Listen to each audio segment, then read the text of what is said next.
Hey everyone, Dr. Sharp here to talk through the syllabus assignment that we have for this week. So, this week you are going to make a syllabus and you're going to include the major assignment sequence that you've created and the scaffolded assignment sequence, as well as some specific policies.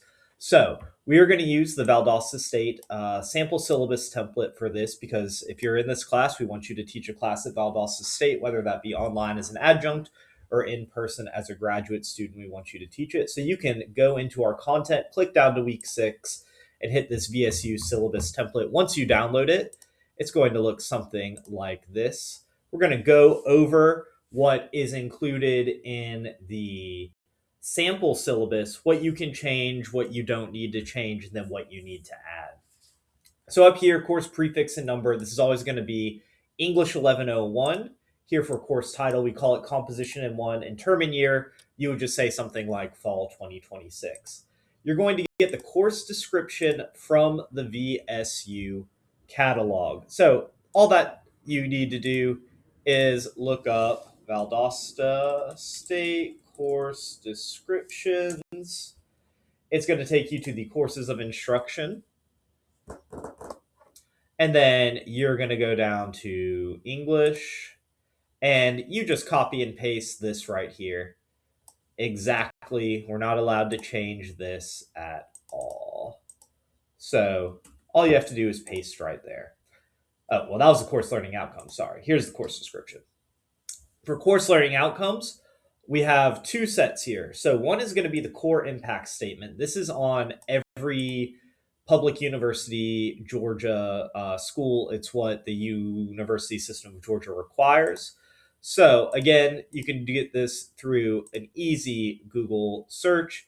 You search up VSU core impact statement, and you're going to scroll down to writing. And for English 1101 and 1102, you copy this right here. And then we go into the syllabus and we paste it right here.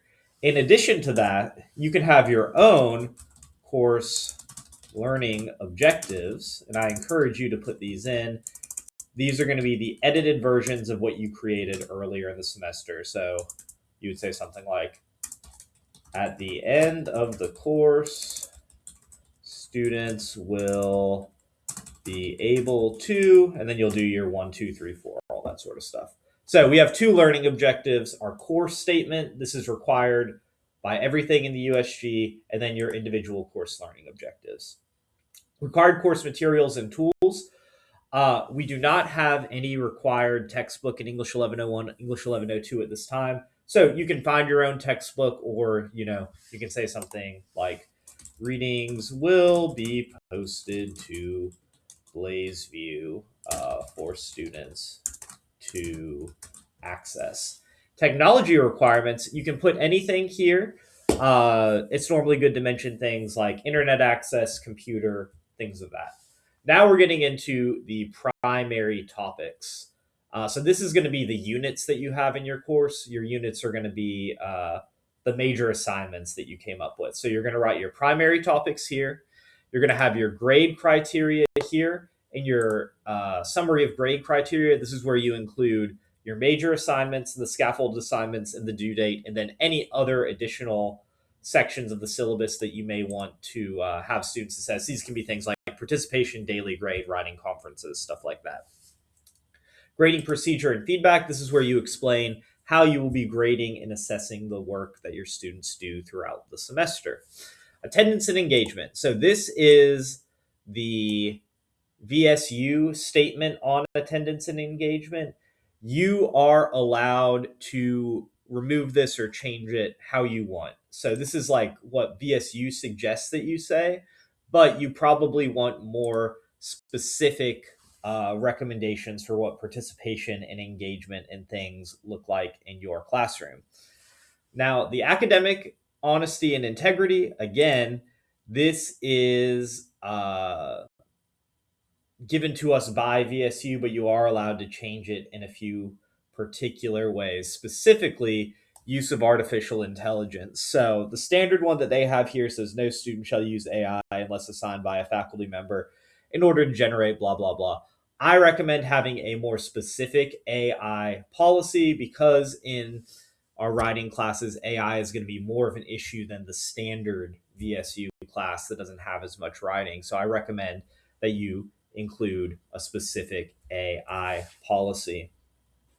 These disclosure statements at the bottom, we do not change these at all. These are legal things that have been given to us by VSU. We don't change these at all. We just copy and paste them. You don't have to copy and paste them. They're already in the template. Just don't even worry about these. And then important, the syllabus addendum. You say changes made to the syllabus after it's been posted will be entered in this section. That just means that you can change it. And if you have to change readings or something at some point, you just say, I changed the readings on November 10th, and you say what the change was. Now, this template is what VSU wants, but it's not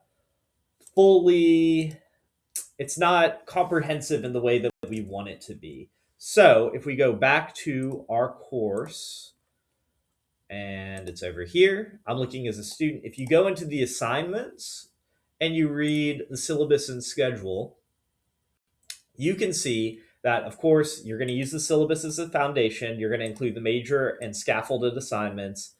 But we also need to think about course policies that are not covered in the syllabus that VSU gives us. So one is attendance. So obviously VSU does have a bit of an attendance thing where they say regular attendance is essential, but you can see that there are no defined terms or stakes in this policy. So if you want, you can change the attendance policy to reflect what counts as attendance and what does not. So do students have to come? Do they have to be on time? How do they have to participate in order to be counted present? You want to think about those things. You want to know what their procedure for completing missing work is. You'll get into that with late work, but you want to say, what do the students need to do if they miss a class in order to catch up? And you need to explain how absences affect learning and course progress. So the VSU statement actually does that part relatively well. What it doesn't do is establish any stakes for the attendance.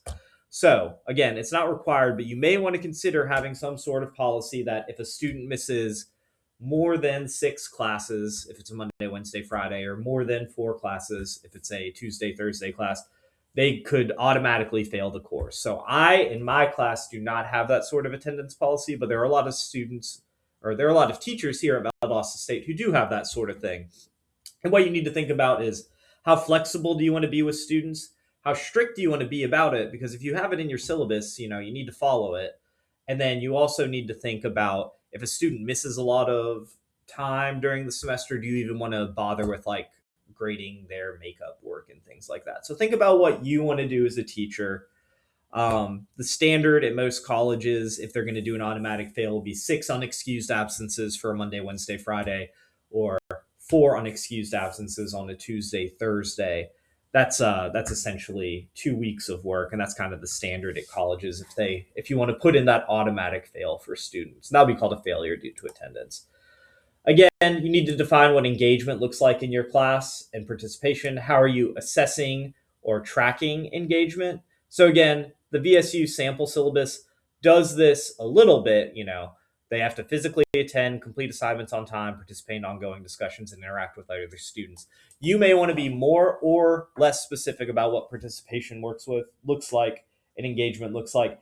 In my class, I don't have participation as a percentage of the final grade, just because I think some students really struggle to participate. Not all students are socialized into the expectations of college, especially in English 1101. So I like to use this space as an opportunity for them to get that experience. But instead, I have lots of daily grades in my 1101 class that kind of serve as that participation engagement. So if they don't come to class or they don't do the assignment, it hurts their daily grade percentage rather than their participation points. But you need to decide, what do you want that participation to look like? Are you going to have that as a separate grading category on your syllabus? AI usage, you want to state what's allowed, what is not, and what must be disclosed. And I think it's good to have some kind of concrete example of what is acceptable. Is it okay for AI to help them make an idea versus generating a paragraph in their essay, that sort of thing. In English 1101, I tend to be on the side of less AI is probably a good idea because these are foundational skills, all that sort of stuff. And if they don't have foundational skills, they can't really assess whether the AI is giving them good or bad writing, that sort of thing. That's how I feel about it. But you get to set your own AI policy. And what I would encourage, if you have a AI policy that is not like all or nothing, I would say when you make your assignment prompts, you should detail how AI can and cannot be used in that class. Okay, let's go back. Academic dishonesty. So again, we have the academic dishonesty statement, but this is something that you can expand or change based on your own principles as an instructor. What is not here is it says what constitutes academic dishonesty, but it doesn't really give a clear explanation of what the consequences are when a student uses AI or does plagiarism or patch writing, something like that. If you are going to have these consequences in, I think it's better to have them written out and explicit for the student from the beginning of the semester so that they can see what that is. So, for example, you might say something like the first violation of an academic policy allows a student to revise and resubmit the work after a one-on-one conference with the teacher. After that first time, any additional academic dishonesty is a failure on the assignment or a failure in the class, right? It's your decision, but as the instructor, it's better to lay that out and make it clear for the students. So if something happens, there's a very clear policy that the student can't really argue against because it's in the syllabus and they should have read the syllabus. And by being in the class, they agree to the terms of the syllabus, that sort of thing. So it's a good way to make things more transparent for the student and to protect yourself if you do have any of these grade disputes that sometimes happen. I've only had one grade dispute in 10 years of teaching, but it's good to have the policy when it happens. And then finally, you want to have a clear policy for late work. So, what are you going to do about late work? And there's no right or wrong answer here. I again go on the side of being more flexible with students. I generally just accept late work without explanation, without reason, up until the end of the semester. But that might not be the case for all of you, so you should set what your policy will be. Will you take points off? Will you accept it up to a week late? What's your policy going to be regarding late work? And again, there's not a right or a wrong answer. When I'm looking at your syllabus and giving you a grade on it, I'm not seeing how much you align with what I think or even what our readings have said. It's more, is there consistency across the syllabus? So those portions, those sections of the syllabus that are mentioned in your assignment prompt here, but aren't necessarily mentioned in the VSU template syllabus, you can just add those before the disclosure statement. So the disclosure statement should be the end of the document. You want to put that late work and those sorts of things here under the academic honesty and integrity section. So that's the syllabus. It should be relatively straightforward to fill out. What might take a little bit more time is the schedule. So when you're doing the schedule, you don't need to be incredibly detailed about what you're going to do each day because that's going to change depending on how much time students need. But what I'm looking for really is just a table that goes over the 15 weeks of the semester and it has the due dates of the major assignments and the scaffolded assignments and the topic that you'll be covering. So, week one might be introduction to writing inventories. Week two might be discussing literacy narrative. Three might be analyzing literacy narrative, and four might be writing the literacy narrative. And then you'll have the due dates for each of the assignments that go with that week. So that's the big thing. All major activities, including major assignments, rough and final drafts, and scaffolded assignments. And then the topic, right? When you say like that they're going to do a discussion board, just tell me what kind of discussion board, right? So we can see how things build into each other. But as you teach, just recognize that you can have the best laid out syllabus and schedule. It may take your students longer to understand synthesis than you think it will right now. So you just need to give them more time. So you need to be flexible, right? So I hope all of that makes sense. If you have any questions, just reach out to me. I'll help